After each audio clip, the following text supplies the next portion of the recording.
déterminer une forme canonique donc de ce polynôme du second degré, donc 2x carré moins 4x plus 5. Alors, qu'est-ce que c'est une forme canonique? Donc vous, en général, vous avez une fonction f, donc, qui est de la forme ax carré plus bx plus c. D'accord?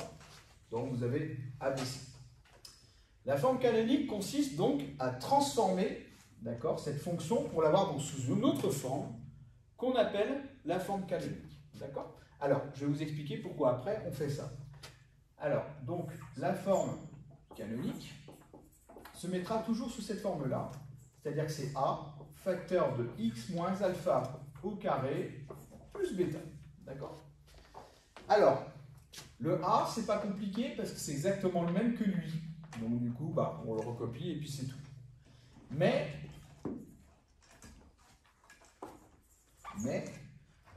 on a alpha et on a bêta. D'accord? Alors, alpha, qu'est-ce qu'ils valent? C'est des formules qu'il faut connaître par cœur. Alpha, il vaut moins b sur 2a.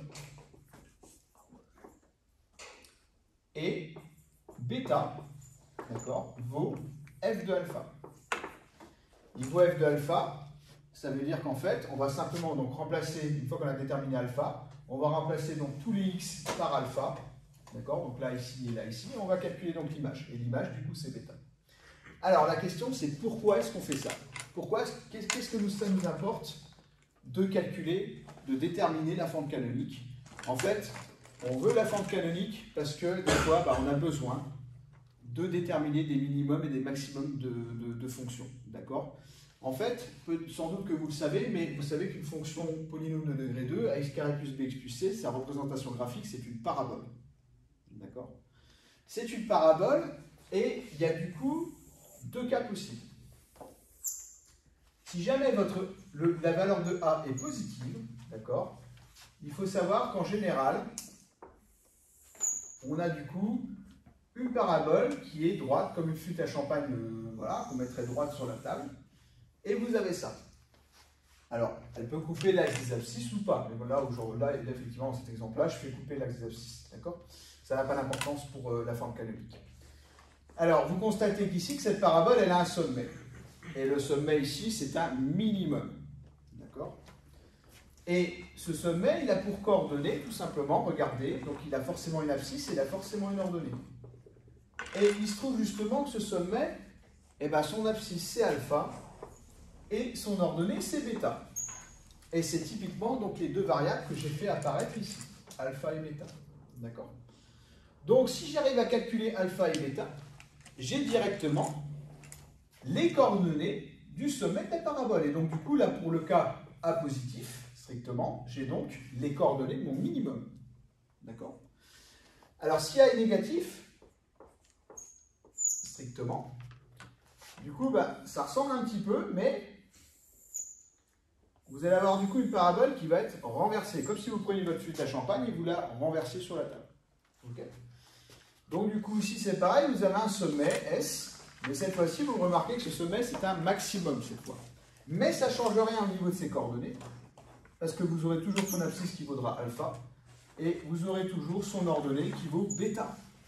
Ça ne change rien. D'accord?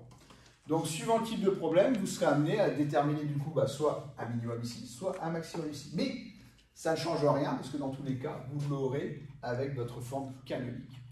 D'accord? C'est ça qu'il faut bien avoir compris.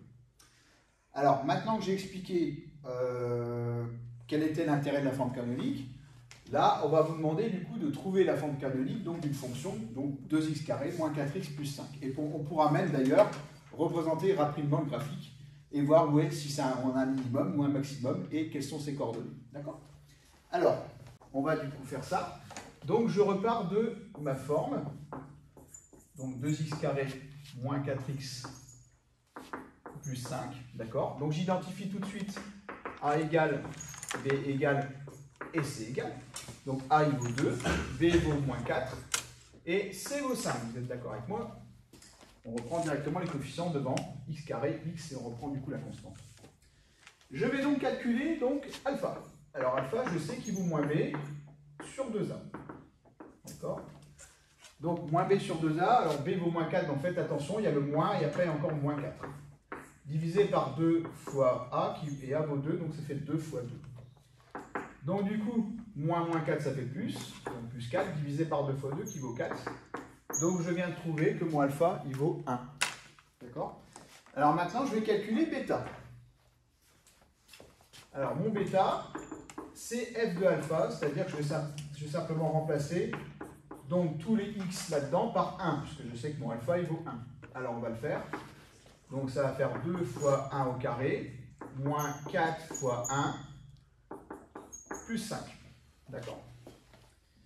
Donc du coup, si je continue le calcul, bon, je vais l'avoir bientôt, 2 fois 1 au carré, du coup ça fait 2, moins 4 fois 1, donc moins 4, et après donc plus 5, donc finalement,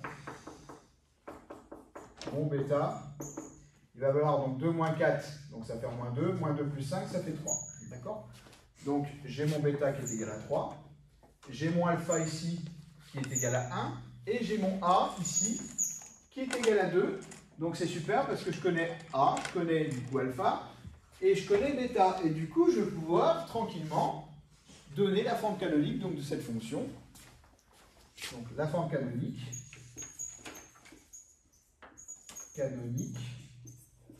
de f est, donc du coup, je vais avoir f de x qui va être égal, donc du coup, donc A vaut 2, d'accord. Ensuite, j'ai x moins alpha, alors alpha donc vaut 1, donc x moins 1 au carré, il ne faut pas oublier le carré, attention.